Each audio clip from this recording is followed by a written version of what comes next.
Welcome back to the Deep Dive. Today, we're tackling something pretty heavy, a piece of legislation that our source material describes in, well, frankly, terrifying terms. They're calling it the single most dangerous piece of legislation targeting digital freedoms worldwide. That's right. It's not just hyperbole in these analyses. They frame it as a genuine existential threat to online liberty. Okay, let's get right into it then. Because the sources we've looked at, they argue the stakes for democracy, well, they couldn't be higher. Exactly. We're talking about the European Union's proposed child sexual abuse regulation, the CSA regulation. But like you said, nobody calls it that. Across the tech world, privacy advocates, everyone just calls it chat control, and usually with a sneer. Chat control. Yeah. And the core issue here, it's deeply troubling, according to these sources. It really hits at the EU's whole image, you know? Yeah. Well, the EU positions itself as this global guardian of democracy, of human rights. But these sources, they accuse it flat out of running this catastrophic campaign, almost self-destructive, to tear down the fundamental digital freedoms of its own people. 450 million citizens. Wow. That's a stark accusation, a profound betrayal, if true. So, okay, our mission for this deep dive, we need to really unpack these sources, and they don't hold back, do they? Not at all. They paint chat control not just as, bad policy, but as an Orwellian cloud, a meticulously engineered, comprehensively insidious attack, a digital war on privacy. Use your own words. Very. We need to get into the details, the claims of authoritarian overreach, the massive technological flaws that cryptographers are basically screaming about, and crucially, the specific technological resistance being proposed. Sort of an antidote to this centralized control. And looking across all the material, the main question, the big takeaway for you listening right now is this. Will every single European citizen, doesn't matter if you're innocent, doesn't matter what your history is, will you soon be under what the sources call a permanent, inescapable digital panopticon? A digital panopticon? Yeah. The analyses we're drawing on, they argue this law isn't just a slip-up, it's a deliberate, irreversible slide into, well, a full-blown dystopian future. Right. And it's all wrapped up in this language of noble purpose, of course. Wait, let's unpack that philosophical betrayal first. Because this whole thing, it doesn't start by targeting a specific criminal, right? It starts by targeting everyone. Exactly. That's the core. So what's the basic premise of chat control? And why do these sources see it as a total historical repudiation of the presumption of innocence? Yeah. And that's fundamental to Western law. It is. And what's really fascinating and frankly terrifying about the mandate is that it explicitly avoids targeting suspected criminals.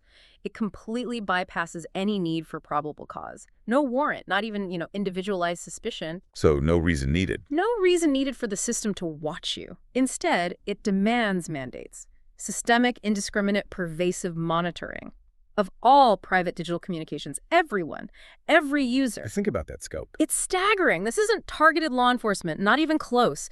This policy forces every single tech service operating in the EU, your messaging apps, email providers, social media. All of them. All of them, to deploy mandatory personalized spyware on every European's device, your phone, your laptop. The sources call it exactly what it sounds like, a permanent state-controlled bug in your pocket. A bug in your pocket. Yeah. Installed by law. Without your consent, without a warrant, without even a hint that you've done anything wrong. Yeah. It sounds less like law enforcement and more like, well, setting up a permanent digital police state. How do the sources justify that kind of language? Well, they argue the specifics of the surveillance make that framing unavoidable because it is total, unconstrained surveillance slapped onto an entire continent. The system's core logic treats every single citizen, every mother talking to her daughter, every doctor messaging a patient, every journalist communicating with a source as a pre-convicted suspect. Forever. Pre-convicted. Yeah. It operates on this doctrine of universal preemptive digital guilt. Your personal behavior, your actual innocence, your spotless record, completely irrelevant to the dragnet. So innocence isn't a shield? Not at all. The system assumes you're guilty in the digital realm until proven otherwise, which is, the exact opposite of centuries of legal rights. So, okay, we're all suspects all the time. Let's think about the practical invasion here. Every conversation. I mean, think about it. Your health questions to your doctor, confidential legal advice, talking finances with your accountant, maybe political debates with friends or fellow activists. All of it is automatically scanned, subject to invasive inspection, flagging. And this constant feeling of being watched, that leads directly to what the sources are calling psychological warfare. Absolutely. The documents we looked at, they draw on history, on psychology, to explain this chilling effect. It's not theoretical. The second people know for certain that every single digital thing they type, every photo they share, is subject to automated state scrutiny. They don't just get cautious, they engage in mass self-censorship. Which is the goal, maybe. The sources argue it's the implicit, if not explicit, goal: control through fear. And that's the real danger, isn't it? It's not just the data they might hoover up, but the really important conversations, the private ones, the democratic ones, that just never happen because people are too afraid. How does this specifically wage psychological warfare against free thought, as the sources put it, thinking about specific groups crucial for democracy? Well, the sources lay out some detailed and, frankly, quite scary scenarios. Take journalists. They are completely paralyzed by this. They rely on absolute secrecy, absolute anonymity to protect their sources, to protect whistleblowers.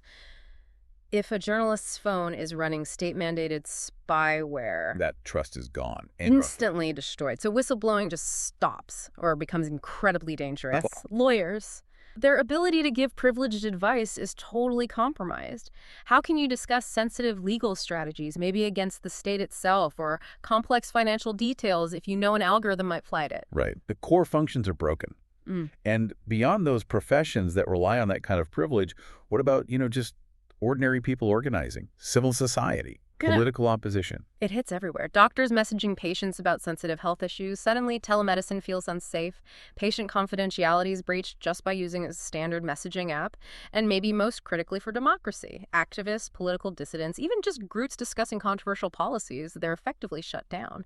How can you organize dissent against state overreach or even just debate unpopular ideas privately if you know the state's AI is listening in? It makes private political organization too risky. Exactly. The sources argue the state basically achieves thought control without firing a shot, just by making private organization, private dissent, too dangerous to even attempt digitally. So the effect is, it eliminates the private sphere, the very space where new ideas, where dissent gets started and organized. The sources seem to conclude this policy is actively dismantling the core machinery of a functioning, critical democracy. That's the hard-hitting conclusion, yes. It transforms the digital public square, which, let's face it, is where so much of our life, work, and organizing happens now, into what they explicitly call a digital police state. By forcing this surveillance tech onto everyone, the EU, according to these analyses, is basically engineering conformity through technological fear. It's orchestrating this systematic takedown of fundamental human rights on a scale never tried before in a democracy. That's why they call it existential. It removes the ability to associate freely, to hold power accountable. Okay, let's shift gears a bit. Moving now to what the source material calls the moral outrage. The role of the political elite in basically creating a malicious digital class system through this very law. So when the EU politicians sat down to write this mass surveillance requirement, who did they decide shouldn't be spied on? Yes. The audacity here when you read it in the documents, it's quite something. This section is literally titled The Unspeakable Hypocrisy.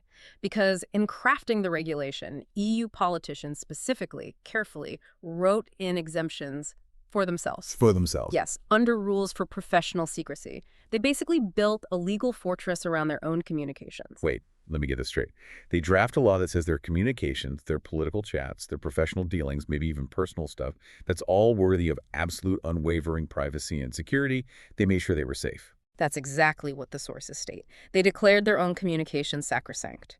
And in the very same breath, they explicitly denied those exact same fundamental rights that are supposedly guaranteed in Articles 7 and 8 of the EU Charter of Fundamental Rights about privacy and data protection, denied them to the public, the very people they claim to serve. Wow. The sources view this as just blatant, institutionalized elitism, a kind of moral decay that proves the real intent isn't protection, it's control. So it creates this stark digital divide, a class system. You've got the rulers, who get total digital freedom, ironclad security, and then the ruled, who get mandatory spying. The elite get privacy. The public gets what the sources call a digital ankle monitor. And the sources argue this profound moral and legal collapse, it demonstrates one thing very clearly. The true self-serving goal driving this policy is absolute, unaccountable control over the populace, not genuine protection for kids or anyone else. Think about it. If the goal was truly protection, wouldn't they subject themselves to the same level of scrutiny? Logically. You'd think so. Instead, they're setting this incredibly dangerous precedent. Only those in power deserve privacy. Only they deserve security. The trust deficit this creates, it's maybe irreparable. And this regulatory overreach doesn't just stop with watching messages in real time, does it? The sources spent a lot of time explaining how chat control is also acting as a kind of Trojan horse. Yes. The data retention angle. Or something they've wanted for a long time, but kept getting told was illegal. Mass data retention. Feels like history is being deliberately ignored here. It's a really terrifying connection to the EU's past surveillance attempts. You have to remember the legal backdrop here. The EU's highest court, the Court of Justice of the European Union, the CJEU, Right. They have consistently, repeatedly ruled against general and indiscriminate retention of metadata. Metadata being the who, when, where of communications. Exactly. Who you called, when, for how long, where you were. The CJEU ruled that holding on to all that data for everyone, just in case, fundamentally violates rights to privacy and security. Every time member states tried to bring in blanket data retention, the court struck it down. So, okay, if they can't legally force telcos and ISPs to keep everyone's metadata directly through a data retention directive anymore, they achieve the same end result indirectly. By first creating this massive surveillance infrastructure with chat control. It's like a legislative flank attack. That's precisely the danger highlighted in the sources. By mandating this client-side infrastructure through chat control, by forcing your device to become a state surveillance tool, the proposal lays the absolutely essential groundwork for continuous deep logging of everything you do digitally. This goes way beyond just scanning messages as they're sent. It enables the creation of a massive, searchable, state-accessible digital archive. This is the comprehensive dossier on every European citizen that the sources warn about, built piece by piece. And once that dossier exists, it just sits there, waiting for future governments, perhaps more authoritarian ones, to exploit it. When political winds shift, the tool is already built. Exactly. It's not just a threat today. It's building the foundation for an unshakable surveillance society tomorrow. A permanent state infrastructure designed to catalog and analyze the private lives of hundreds of millions. That's arguably the most insidious part, isn't it? It ensures that even if chat control gets watered down somehow in the future, the capability for mass data retention, the plumbing, is cemented into place. Locked in, ready to be used. Okay, let's pivot now to the technology itself. Because the cryptographers, the cybersecurity experts, they aren't just concerned. According to the sources, they are, and I quote, screaming in unified, desperate alarm. That's the tone. The technical demands baked into chat control are described as nothing less than a civilization-level security catastrophe. So let's spend some real time understanding client-side scanning, CSS. Why does it provoke such absolute fear? Right. Defining CSS is absolutely crucial here because it's the core mechanism they want to use. It's the central technological demand of chat control, mandatory scanning of encrypted messages, and the technical community. They universally condemn CSS. They see it as the direct, deliberate destruction of end-to-end encryption, or E2EE. Deliberate destruction. Yes. They view this as an act of basically global digital disarmament, carried out by a major world power against its own people and, by extension, everyone else. Now, the proponents, usually politicians, bureaucrats, people who maybe don't grasp the tech deeply, they try to argue, oh, CSS doesn't break encryption. Their line is, the scanning happens on your device before the message gets encrypted and sent. So the encryption tunnel itself stays intact. Well, it sounds plausible if you're not a tech expert. It's a transparent lie, according to our sources. Cryptographically and scientifically, it's absurd. Look, end-to-end encryption offers a fundamental promise, a security model. Only the sender and the intended receiver can ever read the message, period. Right, that's the whole point. CSS mandates that before your message gets locked with that encryption, your own device, your phone, must first run state-mandated surveillance software, spyware, essentially. This software scans your text, your photos, whatever, against a huge, constantly changing, state-controlled database, looking for patterns, illegal content hashes. Okay, so the encryption math might still be sound for the message in transit, but the entire security guarantee is already broken at the source, at the most vulnerable point, your own device, the thing you trust to be private. Exactly. That's the functional truth. Your device is forced to run code dictated by the state. That technology is forced to effectively report on its owner, Cryptographers call this a catastrophic failure because it introduces an unavoidable inherent security hole. And what makes it a universal failure is that this mandated scanning software, it's technically unauditable by you, the user. Unauditable, meaning? Meaning you cannot possibly verify that the code the state forces onto your phone is only looking for the things they say it's looking for today. It could be silently updated tomorrow. Updated to do what? To monitor political opinions, to search for keywords related to protests, to look for specific medical information about opposition figures, to sniff out sensitive financial data for some hidden intelligence agency. The potential for abuse is infinite once that backdoor exists. Wait, so if the state can force your device to analyze your stuff and report back before encryption, then E2E is functionally dead, permanently, universally. It means you are no longer in control of your own device's core function the state is. That single mandatory backdoor breaks the entire global digital ecosystem. And this is where the sheer scale of the disaster really comes into view. The implications shoot way beyond the EU's borders. Encryption isn't just for secret messages. It's the fundamental security layer of the 21st century. It protects global commerce, your online banking, sensitive medical records, intellectual property, and yes, the vital, often risky work of activists and journalists fighting for human rights worldwide. It's foundational. Absolutely. So by forcing this weakness, by mandating this surveillance backdoor, the EU isn't just harming its own citizens. It's effectively enacting this program of unilateral digital disarmament against itself and against the rest of the free world. What are the two major sort of interconnected consequences of this global digital disarmament that the sources really hammer home? Okay, first, the cybersecurity black hole. This mandated weakness, this backdoor, it immediately creates a universally exploitable vulnerability. Think about it. The surveillance infrastructure the EU forces companies to build, it instantly becomes the single most attractive target on the planet for hackers. Everyone will want to break into it. Everyone. State-sponsored cybercriminals, hostile foreign intelligence agencies, sophisticated ransomware gangs, they will compromise the system. It's inevitable. And when they do, all European data, personal messages, business secrets, government communications becomes a soft target. We're talking potential trillion-euro liability as critical digital infrastructure, maybe even power grids or financial systems reliant on that same tech is suddenly exposed. A self-inflicted wound of catastrophic proportions, and the second consequence, the one the sources call the most morally reprehensible and criminal aspect. That's the global authoritarian precedent, right? This is where the EU basically starts helping tyrants. Precisely.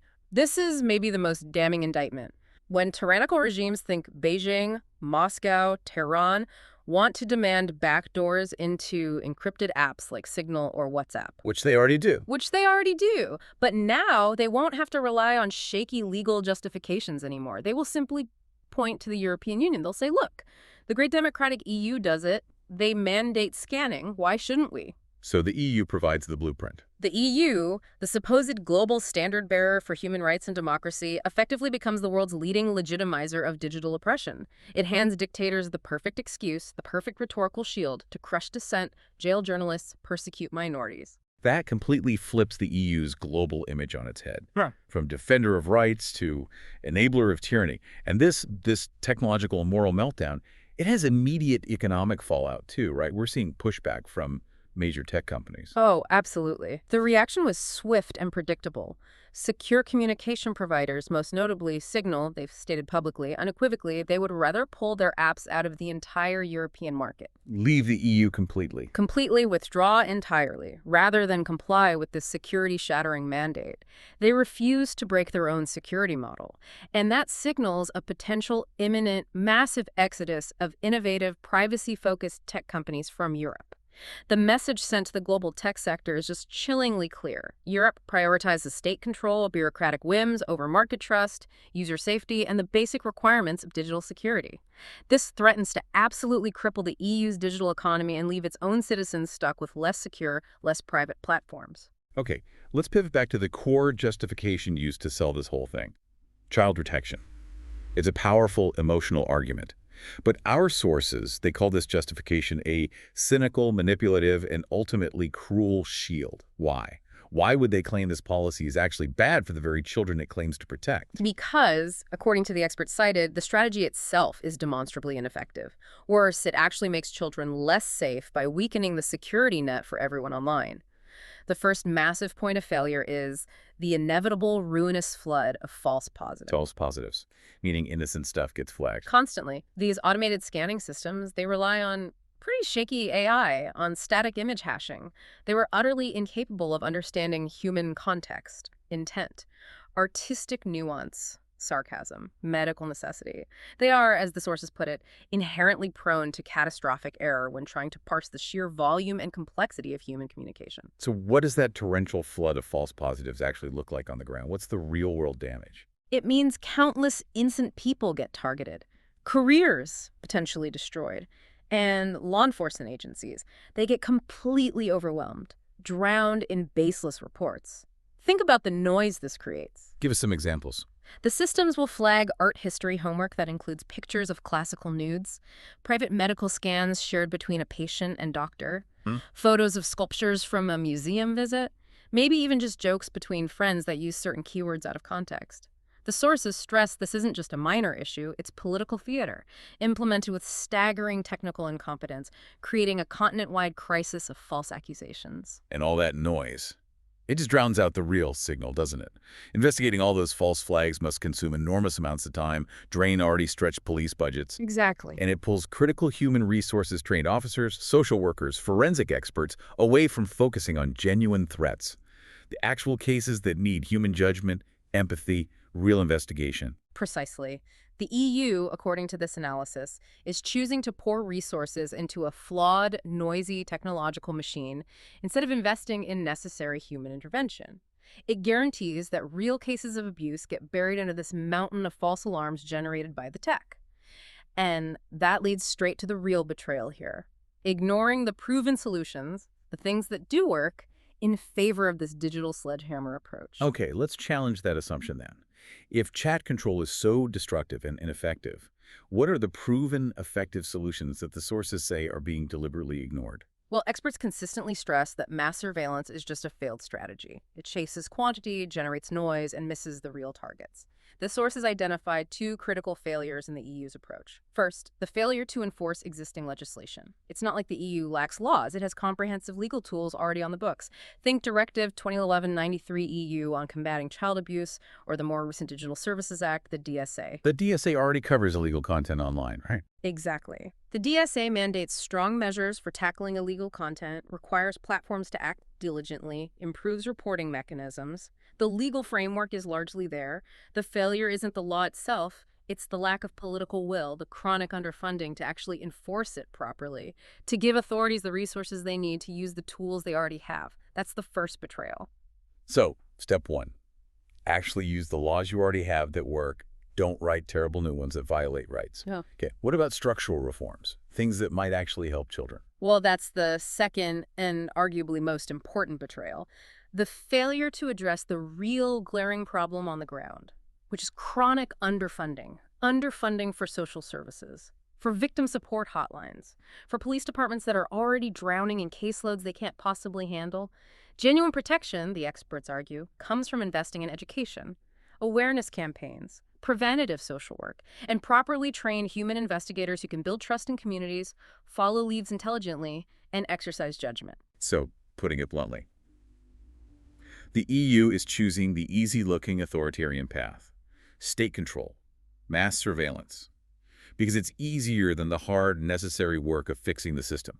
Structural reform, education, proper funding. They're prioritizing a bureaucratic power grab over actually protecting vulnerable people effectively. That is the direct indictment coming from the source material, yes. It's portrayed as a callous disregard for the innocent victims they claim to protect, and a deliberate choice to prioritize the centralization of state power over real, effective, evidence-based solutions. They're attacking the fundamental security infrastructure of their own citizens instead of tackling the difficult but necessary root sociological and funding problems. Okay, so given this picture, this legislative aggression, the sources argue the fight can't just be about lobbying or protesting anymore. Resistance needs to be active, visible, and maybe most importantly, decentralized. If the state is determined to compromise every major centralized communication system we rely on, what's the proposed long-term solution? How do you counter that? The answer, according to the analysis, is absolute decentralized sovereignty. It's an imperative. We have to withdraw our valuable data, our critical communications from these centralized, vulnerable platforms, and we need to build and crucially control our own independent digital infrastructure. The analysis describes this not just as a technical shift, but as the ultimate nonviolent technological act of defiance against this kind of legislative overreach. We can't just complain. We have to physically build the alternative, build the digital future we want to live in, one that's structurally resistant to state spying by its very design. So if the state, in this case the EU, insists on weaponizing the tools we use every day, WhatsApp, Facebook, Signal potentially under mandate, then the response has to be abandoning those compromised systems, moving en masse to new systems that are fundamentally designed to resist censorship and surveillance. That is precisely the immediate essential act of digital resistance proposed. But, and this is critical, for this withdrawal, this exodus, to actually work on a large scale, it has to be democratic. It can't just be for tech elites. The key requirement identified is making this transition trivially easy, accessible to every single citizen, regardless of their technical skills, their background, their economic status. Otherwise, it remains a niche solution. Right. It has to be easy enough for anyone. And this is where the sources introduce Web4.community. It's described as the essential revolutionary tool, the technological antidote to tyranny. What makes this platform, according to them, the answer to this decades-long problem? The problem of centralization, of technical barriers preventing ordinary people from building their own sovereign digital spaces. The crucial selling point highlighted is its radical simplicity, its unparalleled ease of use. That's what democratizes digital sovereignty. It puts the power back into the hands of the individual, not the state or giant corporations. The platform allows anyone, literally anyone, no coding required, no tech background needed to launch their own private, independent social network, their own digital sanctuary dedicated to free expression, to community building, and they can do it, the sources claim, in about 30 seconds. 30 seconds. 30 seconds. That speed, that ease of use, it removes the biggest historical barrier to decentralization, which has always been technical complexity. So you don't need to be a tech whiz. You just need the will to resist this digital class system that Brussels seems to be imposing. Okay, how does building your own network on Web4.community specifically make mass surveillance, like chat control, ineffective? It sounds, like you said, like a declaration of independence. It is. By deploying your own independent social network using this tool, you are instantly, according to the sources, performing 3 specific, irreversible acts of resistance, acts that fundamentally undermine and frustrate the state's surveillance ambitions. Okay, lay them out for us. Connect these acts directly back to defeating the threat of chat control. All right. First, declaring digital independence. This is the most direct countermeasure. You are strategically, physically moving your most important communications, your community organizing, your sensitive discussions, your group planning off the vulnerable centralized platforms, off WhatsApp, off Facebook, potentially off Signal if they're forced to comply. These are the platforms legally subject to chat control mandates. You move these critical interactions onto a sovereign space that you exclusively control. This renders mass surveillance mandates completely ineffective against your specific community, your sphere of influence. Why? Because your data is now housed outside the centralized infrastructure that the law targets. They can't easily compel access. Right. It's a physical withdrawal of the target. The state can't spy on data hosted on infrastructure they can't legally mandate access to because the network itself is independent, owned by the user or community. Okay, what's the second act of resistance? Second, championing censorship resistance. By setting up your own network, you're not just protecting your data, you're creating a visible, tangible, working symbol, a symbol of an enduring commitment to uncensored dialogue, to private discussion that is structurally beyond the reach of Brussels or any subsequent political pressure or corporate takedown requests. It's a living commitment to anonymity where needed, to freedom of speech that simply cannot be easily shut down or monitored by a single central authority. Every single new network built on a platform like this is essentially a vote against state control. Okay, independence, censorship resistance, and the final piece, it sounds like the long-term vision, moving beyond just fighting one bad law to fundamentally altering the internet structure itself. Exactly. Third, building the new internet. This is the strategic long game aspect. By choosing decentralized tools like Web4.community, you are actively participating in establishing a fundamentally different internet architecture. One that is inherently, by its very design, far more difficult for any single entity, be it a government like the EU or a giant corporation like Meta to monitor, control, or silence. This structural shift is arguably the only durable long-term defense against creeping technological tyranny. You're not asking permission from the state to communicate freely anymore.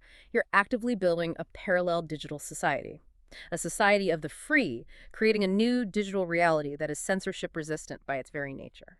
The sources really are framing the choice as stark Yeah. and immediate. Either stand by and allow the EU to usher in this era of total digital control, or decisively seize back the power. Take back control over community, over communication. Use platforms like Web4.community to, as they put it, build your own fortress of free speech and make centralized surveillance increasingly irrelevant. Yeah, the sources are quite clear on this. The legislative battle is reaching a climax. The tipping point feels imminent. And in their view, this kind of technological resistance, building alternatives, isn't just an option anymore. It's the final line of defense against the potential erasure of fundamental digital rights in Europe and potentially beyond. The time for passive waiting is over.